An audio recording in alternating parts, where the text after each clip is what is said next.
Baik, kita lanjut ya karena tadi memang terputus lagi karena bukan jaringan. Kalau ini memang eh, tablet yang kemampuannya kurang cepat. Baik, kita lanjut aja ke prinsip-prinsip literasi sekolah di mana sesuai dengan tahapan perkembangan peserta didik berdasarkan karakteristiknya itu juga dilaksanakan secara berimbang dari berbagai ragam, kemudian berlangsung secara terintegrasi, holistik, kemudian dilakukan secara berkelanjutan. Jadi literasi ini tidak diam di tempat, selesai, tidak, tapi langsung kita lanjutkan. Kemudian melibatkan kegiatan kecakapan komunikasi lisan. Jadi makanya kenapa di mata kuliah kita nanti ada micro teaching. Jadi kalian kecakapan lisan ini juga penting untuk treatment awal kalian sebelum mengajar yang sebenarnya. Kemudian mempertimbangkan keberagaman. Ah, strategi dalam membangun literasi sekolah ini disesuaikan dengan lingkungan fisik, dilakukan di lingkungan fisik, lingkungan sosial dan afektif, dan lingkungan akademik. Nah, lingkungan fisik sendiri ini mengkondisikan lingkungan fisik yang ramah akan literasi. Artinya, benar, kalau bisa tiap spot-spot tempat itu ada buku. Mungkin kalau kalian lihat di cafe sekarang kan, konsep cafe itu ada yang ada bukunya di mana kita ambil buku, bisa baca di tempat itu, cafe atau coffee shop lah. Kemudian eh misalnya seperti itu kalau di luar. Kalau di lingkungan sekolah mungkin lebih mudah akses kita untuk meminjam buku. Mungkin enggak yang seperti dulu lagi, pinjam buku susah, pinjam susah balikin. Nah, mungkin lebih dipermudah karena sistem ini kan kita sudah computerized, jadi pinjam buku balikinnya enak, tanggung jawab juga sih sama orang-orang yang sekolah. Kemudian ada juga lingkungan sosial dan afektif ya. Ini lingkungan ini bisa dibudayakan juga. Kalau zaman dulu, zaman Pak SBY itu ada namanya mobil buku sekolah keliling apa ya, saya lupa namanya. Ada mobil yang ada bukunya, jadi bisa baca di situ, semua masyarakat desa yang tertinggal itu bisa baca di situ. Tapi sekarang memang sudah lebih maju, jadi lebih kepada era digital. Kemudian lingkungan akademik, jadi sekolah ini ya tadi, mau belajar, sebelum belajar baca buku dulu, setelah pembelajaran baca doa juga.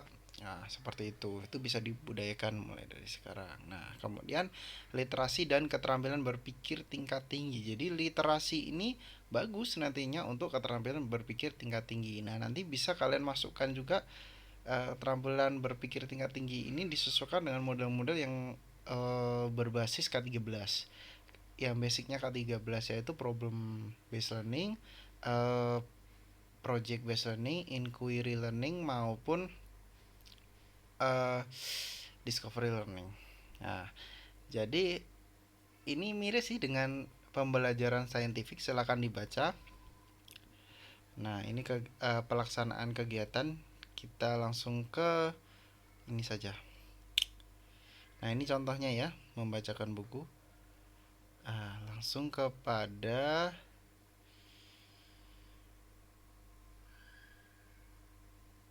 bagaimana sih menyusunnya. Nah, ini adalah contoh strategi dan implementasi literasi dalam sebuah langkah pembelajaran.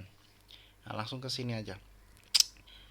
Nah, jadi identifikasi tujuan membaca ini bisa kalian sajikan di sini di langkah pembelajaran. Misalnya guru menyajikan foto atau video tentang undian yang dilakukan wasit sebelum pertandingan sepak bola dimulai. Nah, jadi guru ini menyajikan foto dan video. Kemudian ada berapa sih peluangnya? Ini berkaitan dengan apa? Matematika. Ya. Sampelnya ada berapa sih? Dari 11 kan yang diambil cuma satu. Nah, dari 11 tim yang berikutnya diambil juga satu, peluangnya berapa. Kemudian siapa yang bakal dapat bola dulu, siapa yang milih gawang, itu kan ada peluangnya. Nah, misalnya seperti itu. Kemudian membuat prediksi.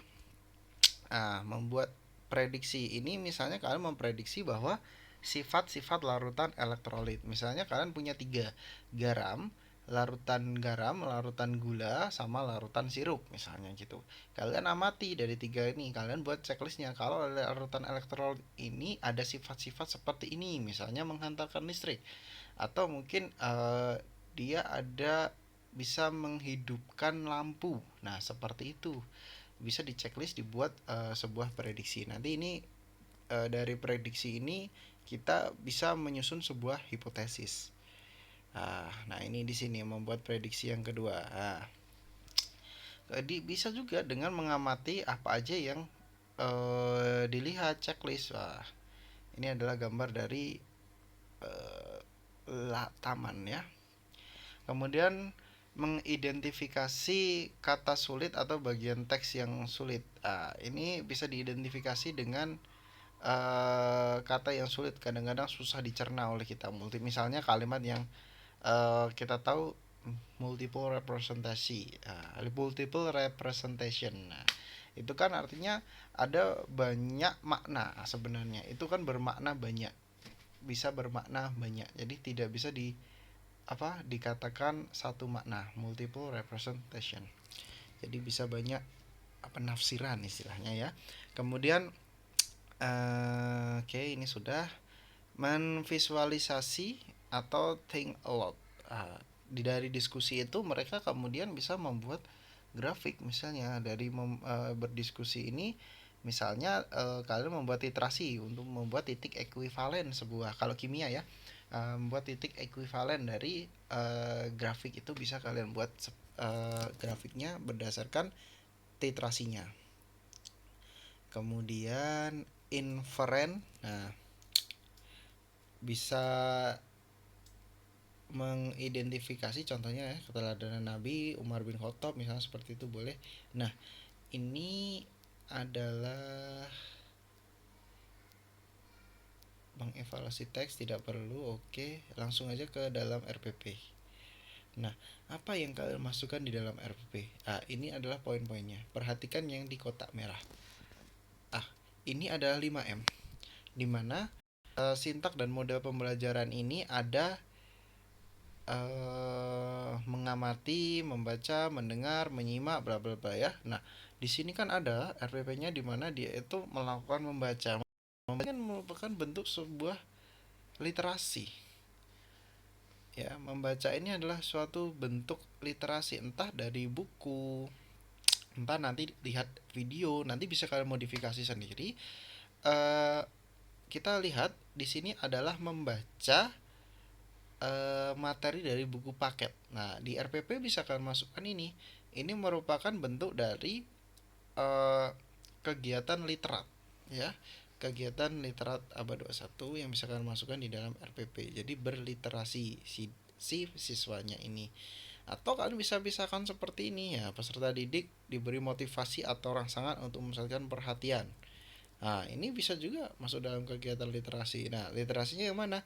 Yang menulis, kemudian membaca, mengamati, melihat. Ini kan bentuk-bentuk sebuah kegiatan literasi, mendengar dari data yang disajikan. Nah, ini juga bisa kegiatan literasi, mengamati objek, membaca sumber lain, beraktivitas, dan wawancara.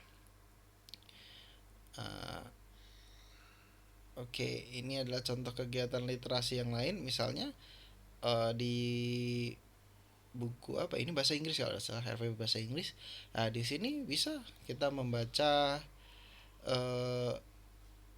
sebuah buku paket atau buku penunjang lainnya. Nah, ini bisa dimasukkan sebagai bentuk kegiatan literasi. Jadi kegiatan literasi ini biasanya masuk pada di sini, kegiatan inti. Atau mungkin juga pada kegiatan pembelajaran lebih skup luasnya. Oke. Itu sekian dari saya untuk literasi. Terima kasih.